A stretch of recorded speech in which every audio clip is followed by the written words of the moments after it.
Hi student, very good morning. Last lecture में हमने देखा अल्कोहल्स क्या होते हैं और कैसे प्रिपेयर किए जाते हैं। आज के लेक्चर में हम उन्हीं अल्कोहल्स के फिजिकल प्रॉपर्टीज की बात करने वाले हैं। वैसे तो हम ऑर्गेनिक केमिस्ट्री में बहुत सारी कंपाउंड्स के फिजिकल प्रॉपर्टीज की बात करते हैं स्टूडेंट, और करेंगे भी, लेकिन अल्कोहल की फिजिकल प्रॉपर्टीज बहुत ही ज्यादा इंपॉर्टेंट होती है।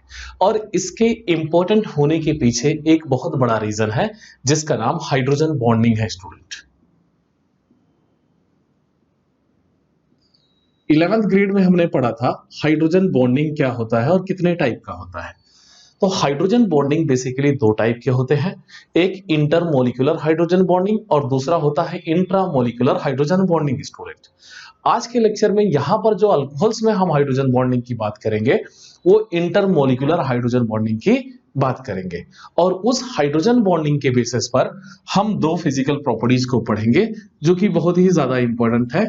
एक का नाम बॉइलिंग पॉइंट है और दूसरे का नाम सॉल्युबिलिटी है। तो चलो सबसे पहले हम उन फिजिकल प्रॉपर्टीज को पढ़ लेते हैं जहां हाइड्रोजन बॉन्डिंग की जरूरत नहीं है। तो सबसे पहला जो फिजिकल प्रॉपर्टीज है हमारे पास वो क्या है? नेचर। नेचर का मतलब क्या होता है स्टूडेंट? वो जो अल्कोहल है वो सॉलिड फॉर्म में होगा, लिक्विड फॉर्म में होगा या गैसियस स्टेट में होगा, किस फॉर्म में एग्जिस्ट करता है उसी को हम नेचर कहते हैं। तो कॉमनली जो अल्कोहल होते हैं वो लिक्विड फॉर्म में होते हैं student. CH3OH methyl alcohol, C2H5OH ethyl alcohol,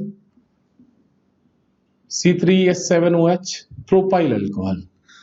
ये आपका क्या है? मिथाइल। ये आपका इथाइल अल्कोहल, यह है आपका प्रोपाइल अल्कोहल। स्टूडेंट, IUPAC में इसको हम मिथेनॉल, इथेनॉल और प्रोपेनॉल कहेंगे। ये जो तीन अल्कोहल मैंने लिखा ये फ्री लिक्विड होते हैं। फ्री लिक्विड मतलब जो इजिली डिसॉल्व हो जाते हैं वाटर के अंदर, फ्री लिक्विड होते हैं स्टूडेंट, और इनका फ्लो भी फ्री होता है। लेकिन अगर हम 4 कार्बन के अल्कोहल से बात करें, जैसे ब्यूटाइल अल्कोहल से लेकर 12 कार्बन तक के अल्कोहल की बात करें, तो यह भी लिक्विड होते हैं, लेकिन यह विस्कस लिक्विड होते हैं। और यह कौन से लिक्विड होते हैं? फ्री लिक्विड होते हैं स्टूडेंट। और इन दोनों को मिलाकर कहा जाता है लोअर मेंबर ऑफ अल्कोहल्स। आपके सिलेबस में लिखा होगा lower member of alcohols are liquid, ऐसा करके लिखा होगा। तो यही है, आपके 12 कार्बन तक के अल्कोहल्स को हम लोअर मेंबर ऑफ अल्कोहल्स कहते हैं। यह नॉर्मली रूम टेम्परेचर पर लिक्विड फॉर्म में होते हैं। वैसे अगर मैं बात करूं इथाइल अल्कोहल, इथेनॉल, आपने नाम सुना ही होगा। इथाइल अल्कोहल का जो बॉइलिंग पॉइंट होता है स्टूडेंट वह होता है 88 डिग्री सेल्सियस। स्टूडेंट, केमिस्ट्री में जो रूम टेम्परेचर माना जाता है वो 25 टू 27 डिग्री सेल्सियस माना जाता है। अगर हम अपने रूम टेम्परेचर की बात करें, जिस एरिया में हम रिसाइड करते हैं वहां की बात करते हैं, तो वहां का भी टेम्परेचर 45 मैक्सिमम हो सकता है। चलो मैं मैक्सिमम ले लूं, 50 डिग्री सेल्सियस हो सकता है, तब भी वो कौन से फॉर्म में एग्जिस्ट करेगा? लिक्विड के फॉर्म में ही एग्जिस्ट करेगा स्टूडेंट। और अबव 12 कार्बन, अगर हम 12 कार्बन से ज्यादा के अल्कोहल की बात करते हैं तो सॉलिड होते हैं स्टूडेंट। कौन से फॉर्म में एग्जिस्ट करते हैं? सॉलिड फॉर्म में एग्जिस्ट करते हैं। चलिए अब दूसरे हम फिजिकल प्रॉपर्टीज की बात करते हैं जिसका नाम स्टूडेंट ऑर्डर। ऑर्डर मतलब इसमें ये जो लोअर मेंबर ऑफ अल्कोहल्स है, लोअर मेंबर जब भी मैं बोलूंगा तो कितने कार्बन तक? टिल 12 कार्बन तक। यह प्लीजेंट स्मेल दिखाते हैं, स्वीट स्मेल दिखाते हैं। लेकिन ये जो 12 कार्बन से ज्यादा के होते हैं अल्कोहल जो सॉलिड फॉर्म में एग्जिस्ट करते हैं, इनका कोई ऑर्डर नहीं होता, यह ऑर्डर लेस होते हैं स्टूडेंट। कैसे होते हैं ये? ऑर्डर लेस मतलब इसका कोई स्मेल नहीं होता है स्टूडेंट। तो होप आपको ये दो फिजिकल प्रॉपर्टीज समझ में आ गई होगी। सबसे पहले हमने बात किया नेचर की, तो lower member of alcohols liquid होते हैं। लोअर मेंबर में भी 4 कार्बन तक के जो होते हैं वह फ्री लिक्विड होते हैं, और 4 कार्बन से ज्यादा के जो होते हैं 12 कार्बन तक वह विस्कस लिक्विड होते हैं। और 12 कार्बन से ज्यादा के जो अल्कोहल्स होते हैं स्टूडेंट वो क्या होते हैं? सॉलिड फॉर्म में होते हैं, कलरलेस और ऑर्डरलेस। 12 कार्बन से ज्यादा के कलरलेस भी हैं, ऑर्डरलेस भी हैं।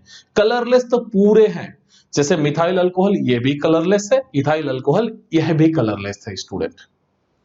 ऑर्डर की बात कर लिया हमने कि लोअर मेंबर का ऑर्डर कैसा होता है? स्वीट और प्लीजेंट, और हायर मेंबर का कोई ऑर्डर ही नहीं होता, वो ऑर्डर लेस होते हैं स्टूडेंट। अब हम बात करेंगे बॉइलिंग पॉइंट की। तो बॉइलिंग पॉइंट के लिए सबसे पहले हमको क्या समझना होगा, हाइड्रोजन बॉन्डिंग, और इसी के थ्रू ही हम क्या पढ़ पाएंगे, सॉल्युबिलिटी। तो यहां पर कौन से हाइड्रोजन बॉन्डिंग की बात करेंगे student, intermolecular hydrogen bonding. Intermolecular hydrogen bonding दो मॉलिक्यूल के बीच में पाया जाता है। अगर पहले मॉलिक्यूल के पास हाइड्रोजन हो लास्ट में और दूसरे मॉलिक्यूल के पास मोर इलेक्ट्रोनेगेटिव आइटम हो, एक के पास क्या हो, हाइड्रोजन हो और दूसरे के पास क्या हो, मोर इलेक्ट्रोनेगेटिव आइटम हो, तो उनके बीच में एक इलेक्ट्रोस्टैटिक फोर्स ऑफ अट्रैक्शन हो जाता है। इलेक्ट्रोस्टैटिक फोर्स ऑफ अट्रैक्शन होता है, और उसी इलेक्ट्रोस्टैटिक फोर्स ऑफ अट्रैक्शन को हम वहां पर क्या कहते हैं, हाइड्रोजन बॉन्डिंग। और इस हाइड्रोजन बॉन्डिंग की वजह से उसकी सोल्युबिलिटी और उसके बॉइलिंग पॉइंट में कुछ चेंजेस आ जाते हैं स्टूडेंट। तो चलिए समझते हैं। अगर हम एक अल्कोहल लेते हैं, जैसे हमने मिथाइल अल्कोहल ले लिया, CH3OH, ये हमारा मिथाइल अल्कोहल है। एक और मॉलिक्यूल ले लिया मैंने, HOCH3। देखो H और O के इलेक्ट्रोनेगेटिविटीज में ज्यादा डिफरेंस है। H के आउटर मोस्ट शेल में 1 इलेक्ट्रॉन है और ऑक्सीजन के आउटर मोस्ट शेल में 6 इलेक्ट्रॉन है, तो यह डेल्टा नेगेटिव हो जाएगा और यह डेल्टा पॉजिटिव हो जाएगा। सेम यहां भी होगा, ये डेल्टा पॉजिटिव और ये डेल्टा नेगेटिव। तो यह इधर देखो, इस मॉलिक्यूल के पास, ये वाले मॉलिक्यूल के पास मोर इलेक्ट्रोनेगेटिव एटम है या नहीं है, तीनों में से यस, ऑक्सीजन है और इसके पास हाइड्रोजन है। तो इन दोनों के बीच में ये जो बॉन्ड बना, ये डॉट डॉट जो बॉन्ड बन रहा है, इन दोनों मॉलिक्यूल के बीच में ये जो डॉटेड बॉन्ड बना, इसी बॉन्ड को हम कहते हैं हाइड्रोजन बॉन्डिंग। क्या कहते हैं स्टूडेंट, हाइड्रोजन बॉन्डिंग। और यह क्या है, एक इलेक्ट्रोस्टैटिक फोर्स ऑफ अट्रैक्शन है।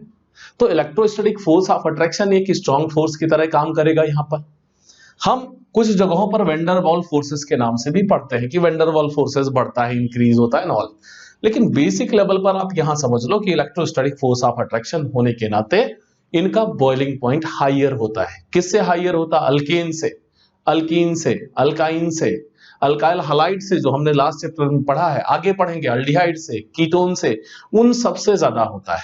इसी चैप्टर में कंपाउंड पढ़ने वाले हैं, उस कंपाउंड का नाम ईथर है स्टूडेंट।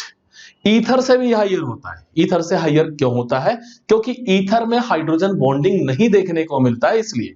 जैसे अगर मैं एक ईथर की बात करूं, CH3OCH3, तो यहां ध्यान दो, यहां मोर इलेक्ट्रोनेगेटिव एटम तो है, लेकिन उसके एंडिंग पर हाइड्रोजन नहीं है, यहां पर कार्बन है एंडिंग पर, देखो दोनों साइड कार्बन है। यानी ईथर क्या नहीं बना सकता, ईथर के मॉलिक्यूल आपस में हाइड्रोजन बॉन्डिंग नहीं बना सकते, इसलिए उसका जो बॉइलिंग पॉइंट होता है वो किससे कम होता है, हमारे अल्कोहल से कम होता है। सेम मोलार मास या मोलिकुलर मास का लेते हैं, 3 कार्बन का ले, 3 कार्बन का ये भी ले, तो अल्कोहल का बॉइलिंग पॉइंट ज्यादा होगा, किससे, ईथर से। और जैसे जैसे कार्बन बढ़ता है, अल्कोहल का बॉइलिंग पॉइंट बढ़ता है, क्योंकि वहां पर वेंडर वॉल फोर्सेस जो होते हैं वो इंक्रीज हो जाते हैं स्टूडेंट। होप आपको बॉइलिंग पॉइंट स्टूडेंट समझ में आ गया होगा कि बॉइलिंग पॉइंट जो अल्कोहल का होता है वो ईथर से, अल्डिहाइड कीटोन से, और अल्कीन, अल्कीन, अल्काइन यानी हाइड्रोकार्बन से, और लास्ट में जो हमने लास्ट चैप्टर में पढ़ा था अल्काइल हलाइड, उससे भी ज्यादा होता है स्टूडेंट। अब हम बात करते हैं सॉल्युबिलिटी की। तो सॉल्युबिलिटी समझने के लिए सबसे पहले हम कुछ एग्जांपल लिख लेते हैं, जैसे मिथाइल अल्कोहल,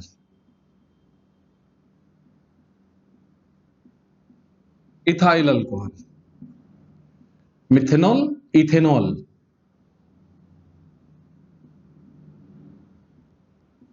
प्रोपाइल अल्कोहल। ये जो अल्कोहल है मिथाइल और इथाइल, यह वाटर के अंदर ऐसा सॉल्युबल होता है, इतना ज्यादा सॉल्युबल होता है कि आपको पता ही नहीं चलेगा अल्कोहल उसमें एडेड है, यानी हाईली सॉल्युबल होते हैं। सॉल्युबिलिटी भी हाइड्रोजन बॉन्डिंग की वजह से ही होती है। किसकी वजह से, हाइड्रोजन बॉन्डिंग, अभी मैं आपको थोड़ी देर में एक्सप्लेन करूंगा। लेकिन जो OH है, हाइड्रोक्सिल ग्रुप, सॉल्युबिलिटी इसी हाइड्रोक्सिल ग्रुप की वजह से होती है। हाइड्रोक्सिल ग्रुप एक हाइड्रोफिलिक ग्रुप होता है जो वाटर से प्यार करता है, फिलिक का मतलब होता है प्यार करना, वाटर लविंग स्पीसीज है। और ये जो यहाँ हाइड्रोकार्बन है यानी अल्काइल ग्रुप, यह हाइड्रोफोबिक, इसको फोबिया है यार पानी से, तो इसकी वजह से उस सोल्युबिलिटी घटती है। जैसे जैसे कार्बन की चेन बढ़ती जाती है वैसे वैसे सोल्युबिलिटी घटती जाती है। जैसे हम हायर मेंबर ऑफ अल्कोहल्स की बात करें 12 कार्बन से ज्यादा, तो यार 12 कार्बन हो गए, सोल्युबिलिटी बहुत डिक्रीज हो जाती है, इनसॉल्युबल हो जाता है। लेकिन मैंने कहा लोअर मेंबर ऑफ अल्कोहल ये हाईली सोल्युबल है। क्यों? क्योंकि हाइड्रोजन बॉन्डिंग होता है। तो चलिए सबसे पहले हम मिथाइल अल्कोहल देख लेते हैं। CH3OH यह हमारा मिथाइल अल्कोहल है। यह डेल्टा नेगेटिव होगा और यह डेल्टा पॉजिटिव होगा। और water HOH delta positive, delta negative, delta positive. Water भी पोलर और यह भी पोलर। इन दोनों के बीच में कौन सा बॉन्ड? Hydrogen bond. तो हाइड्रोजन बॉन्डिंग की वजह से इनकी सॉल्युबिलिटी क्या होती है? ज्यादा होती है। आगे देखते हैं स्टूडेंट, इस H से फिर से एक अल्कोहल जुड़ जाएगा, ऐसे यहां यह चैन बनाते जाएगा, इसलिए इनकी सॉल्युबिलिटी क्या होती है? किससे ज्यादा होती है? अल्कीन से। अल्कीन से आपको पता है ऑयल, ऑयल का नाम तो आपने सुना ही होगा। ऑयल क्या है? एक अनसैचुरेटेड हाइड्रोकार्बन है। हाइड्रोकार्बन है स्टूडेंट, यानी ऑयल क्या है? एक अल्कीन है। और जो ऑयल होता है क्या वाटर में वह डिसॉल्व होता है? नहीं, ऑयल कभी वाटर में डिसॉल्व नहीं होता है, क्योंकि उसके ऑयल वाटर में घोला जाता है तो वह हाइड्रोजन बॉन्ड नहीं बना पाता है स्टूडेंट। तो सॉल्युबिलिटी किसकी वजह से है? ड्यू टू हाइड्रोजन बॉन्डिंग जो कि अल्कोहल में मिलती है। जैसे मैं ईथर की बात करूं, ईथर में भी हाइड्रोजन बॉन्डिंग नहीं देखने को मिलता है और जिसकी वजह से ईथर भी इनसॉल्युबल इन वाटर होता है। और सॉल्युबिलिटी डिक्रीज होगी। कब डिक्रीज होगी? जब ये फोबिया वाला पार्ट बढ़ाएंगे, यानी अल्काइल ग्रुप इंक्रीज करते हैं। लेकिन अगर आप पॉलीहाइड्रिक अल्कोहल की बात करें तो सॉल्युबिलिटी OH की वजह से बढ़ती है। जैसे हम ग्लूकोज की बात करें, ग्लूकोज का फॉर्मूला क्या है? C6H12O6, यह ग्लूकोज है स्टूडेंट। इसका स्ट्रक्चर देखते हैं, CHO OH H H OH OH H OH H CH2OH। Student ये लास्ट वाला OH अगर लेफ्ट हैंड साइड पर है तो उसको हम डेक्स्ट्रो कहते हैं, हम बायोमोलिक्यूल में पढ़ेंगे। अगर राइट हैंड साइड पर होता तो उसको हम लेओ कहते हैं। ये डी ग्लूकोज है। इसमें कितने OH है स्टूडेंट? इसमें टोटल 5 OH है। OH बढ़ा, कार्बन 6 है, कार्बन की चेन बढ़ी लेकिन साथ में OH बढ़ा, इसलिए इसकी सॉल्युबिलिटी बढ़ जाती है। यानी यह ग्लूकोज जो है यह वाटर में सॉल्युबल होता है। वैसे तो कार्बन की चेन बढ़ी, मैंने कहा कार्बन की चेन, सिर्फ कार्बन की चेन बढ़ने पर सॉल्युबिलिटी डिक्रीज होती है, लेकिन उसके साथ अगर OH बढ़ते हैं तो OH मैंने पहले भी बताया कि हाइड्रोफिलिक होते हैं और हाइड्रोफिलिक के नाते उनकी सॉल्युबिलिटी बढ़ती है। जैसे शुगर की बात करें, शुगर का फॉर्मूला क्या है स्टूडेंट? C12H22O11।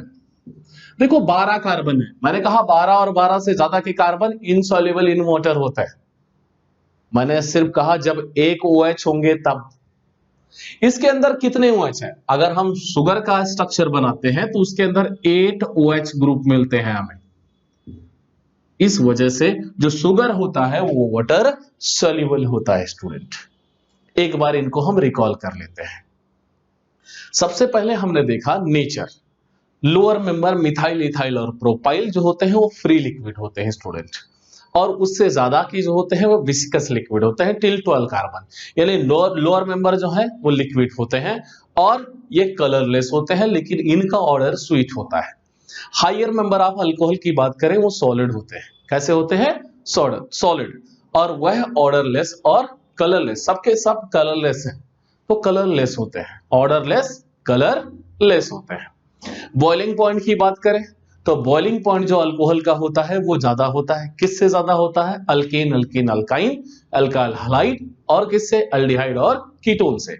लेकिन जैसे जैसे कार्बन की चेन बढ़ती है वैन डर वाल फोर्सेस बढ़ते हैं और वैन डर वाल फोर्सेस बढ़ने की वजह से उनका जो बॉइलिंग पॉइंट होता है वो इंक्रीज होता है।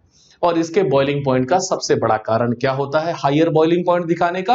कि उनके बीच में कौन सा बॉन्डिंग दिखता है? एक अल्कोहल मॉलिक्यूल दूसरे अल्कोहल के मॉलिक्यूल के बीच में हाइड्रोजन बॉन्डिंग देखने को मिलता है स्टूडेंट। उसके बाद हमने बात किया सोल्युबिलिटी की। Alcohol highly soluble in water होते हैं, वो भी lower member of alcohol highly soluble in water होते हैं। सोल्युबिलिटी क्यों देखने को मिलती है? Due to hydrogen bonding. अगर उतने ही कार्बन का, उतने ही मॉलिक्यूलर मास का मैं अल्डिहाइड या कीटोन लेता हूं या ईथर लेता हूं तो वहां पर हाइड्रोजन बॉन्डिंग नहीं होता है, जिसकी वजह से सोल्युबिलिटी कम देखने को मिलती है और या तो नहीं देखने को मिलती है। ओके स्टूडेंट, अगले लेक्चर में हम बात करेंगे केमिकल प्रॉपर्टीज ऑफ अल्कोहल की। Thank you.